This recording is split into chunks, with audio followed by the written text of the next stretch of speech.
আসসালামু আলাইকুম। মালদ্বীপ ভিসা আপডেট নিয়ে আজকের এই ভিডিও। বর্তমান অবস্থা কি, বর্তমানে ভিসা হচ্ছে কিনা এবং মালদ্বীপের বর্তমানে সিচুয়েশনটা কি, ফ্রি ভিসার কি অবস্থা রয়েছে, ফ্রি ভিসাতে গেলে কি হতে পারে এবং ভিসা প্রতারণাও চলতেছে বর্তমানে বাংলাদেশে। ম্যান পাওয়ার ছাড়া যদি আপনি মালদ্বীপে যান তাহলে কি করতে পারে, তো এগুলা নিয়েই আজকে মূলত ভিডিওটা সাজানো হয়েছে। এগুলোর উত্তর পেয়ে যাবেন আজকের এই ভিডিওতে। তো মূল ভিডিওতে যাওয়ার আগে আপনাদের বলে দিচ্ছি, এরকম ভিসা সম্পর্কিত বিভিন্ন দেশ সম্পর্কিত নতুন নতুন ইনফরমেটিভ ভিডিও কিন্তু আমার চ্যানেলে প্রতিদিনই আপলোড হয়। আপনারা যদি মিস না করে চান তাহলে অবশ্যই চ্যানেলটা সাবস্ক্রাইব করে রেখে দিন।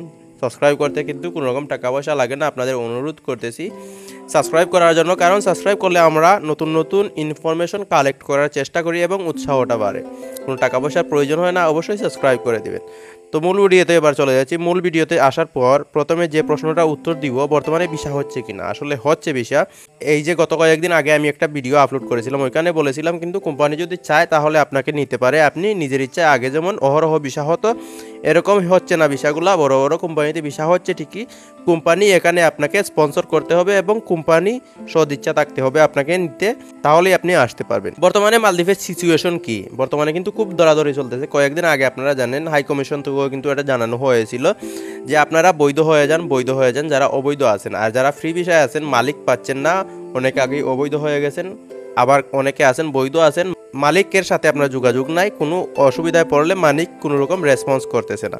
তো এরকম বিষয়ে যারা আছেন এবং ফ্রি বিষয়ে যারা আছেন তাদেরকে কিন্তু দরাদরি চলতেছে। কারণটা কয়েকদিন আগেই কিন্তু তারা সুযোগ দিয়েছিল, মালদ্বীপের সরকার সুযোগ দিয়েছিল আপনাদের লিগেল হওয়ার জন্য। বর্তমানে এখনো পর্যন্ত অনেকেই লিগেল হচ্ছেন না এবং এখানে ফিঙ্গারও নিয়েছিল, অনেকেই ফিঙ্গার দেন নাই। কারণটা হচ্ছে অনেক অবৈধ আছেন, অবৈধ থাকার কারণে কিন্তু ফিঙ্গার দিতে পারেন নাই।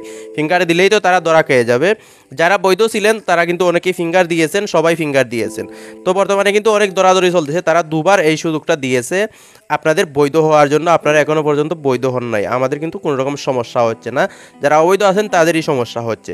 তো বিগত সরকারের আমলে কিন্তু মালদ্বীপের বিগত সরকারের আমলে এরকম দরাদরিও ছিল না এবং এরকম সুযোগও দেওয়া হয় নাই।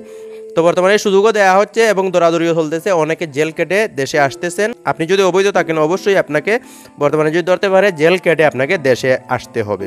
ভিসা প্রতারণা, যেটা এক ভাই আমাকে প্রশ্ন করেছিলেন, তার নাকি মালিক বলতেছে যে এখানে ভিসা চেক করা যাবে না, ভিসা চেক করলে অনলাইনে দেখাবে না। যাওয়ার পূর্বে সে ভিসা চেক করতে পারবে 24 ঘন্টার ভিতরে অথবা 12 ঘন্টার ভিতরে ভিসা চেক করতে পারবে, তার আগে অনলাইনে দেখাবে না। দেখুন এখানে কিন্তু এটা একটা প্রতারণা, বড় রকমের প্রতারণা। হয়তো আপনার ভিসাই হয় নাই, আপনাকে ভিজিট বিষয় পাঠাবে বা অন্য বিষয় পাঠাবে, আপনার স্যালারি যেটা যেরকম কথা আসিল ওই রকম নাই, এর জন্য আপনাকে অনলাইনে বিষয়টা চেক করাইতে চাইতেছে না, এর জন্যই আপনাকে এরকম প্রতারণা করতেছে, অথবা টাকাও হাতিয়ে নিতে পারে, এরকম সম্ভাবনাও রয়েছে। তো অবশ্যই আপনি বিষয়টা চেক করবেন।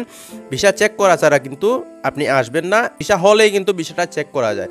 আপনি এক্সপার্ট অপশনে গিয়ে যে কোনো সময় ভিসা চেক করতে পারবেন। এখানে আপনার নাম দেখাবে, পাসপোর্ট নাম্বার দেখাবে, কী কাজ, কোন কোম্পানি এবং স্যালারি, এভরিথিং আপনি সব কিছু দেখতে পাবেন। তো অবশ্যই আপনাকে সাজেস্ট করব, অথবা যারা মালদ্বীপে আসতে যাচ্ছে সবাইকে সাজেস্ট করব যে আপনারা অবশ্যই ভিসা চেক করবেন। ভিসা কিন্তু যে কেউ চেক করতে পারে, যে কোনো অবস্থাতেই চেক করতে পারে, যে কোনো দেশ থেকে চেক করা যায়, এটা কিন্তু কোনো রকম সমস্যা না। ম্যান পাওয়ার ছাড়া, যে এটা প্রশ্ন করেছিলেন এটার উত্তর দিয়ে নেই, ম্যান পাওয়ার ছাড়া কিন্তু আপনি যেতে পারবেন, মালদ্বীপে ইন করতে পারবেন, সমস্যা হয় না। অনেকের কিন্তু সমস্যা হয়, আবার অনেকের সমস্যা হয় না। বাংলাদেশে কিন্তু এটা মাস্ট চেক করে ম্যান পাওয়ার।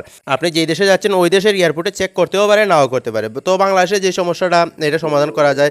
আপনার যে ইমিগ্রেশন পুলিশ আছে তারা অনেক সময় হাত করে, কিন্তু এই ম্যান পাওয়ারের যে সমস্যাটা এটা হয় না। আপনাকে অনেক সময় দেখা যায় ম্যান পাওয়ার ছাড়াই অনেকে পার হয়ে যেতে পারেন। তো বিদেশের এয়ারপোর্টে যাওয়ার পর তো আর ওইটা কন্ট্যাক্ট থাকে না। তো বিদেশের এয়ারপোর্টে যখন যাবেন, আপনার যদি চেক করে ম্যান পাওয়ারটা, তাহলে কিন্তু আপনাকে ফেরত বাংলাদেশে পাঠাবে। কিন্তু এটা একটা অবৈধ রাস্তা, আপনি ম্যান পাওয়ার ছাড়া এসেছেন। তো বাংলাদেশের নাগরিক হিসেবে অবশ্যই আপনাকে ম্যান পাওয়ার নিতে হবে। এটা কোনো সময় চেক করে, আবার কোনো সময় চেক করে না। তো যদি চেক করে তাহলে কিন্তু আপনাকে বাংলাদেশে সরাসরি ডিপোর্ট করবে, বাংলাদেশে এসে জেলও কাটতে হবে আপনাকে, যেহেতু ইলিগেল ওয়েতে আপনি এই দেশ পার হয়েছেন, বাংলাদেশ পার হয়েছেন। তো অবশ্যই বলবো, আপনি যদি লিগেলভাবে কর্মী হিসেবে বিদেশে যান, যে কোনো ধরনের কর্মীরই কিন্তু ম্যান পাওয়ারের প্রয়োজন হয়।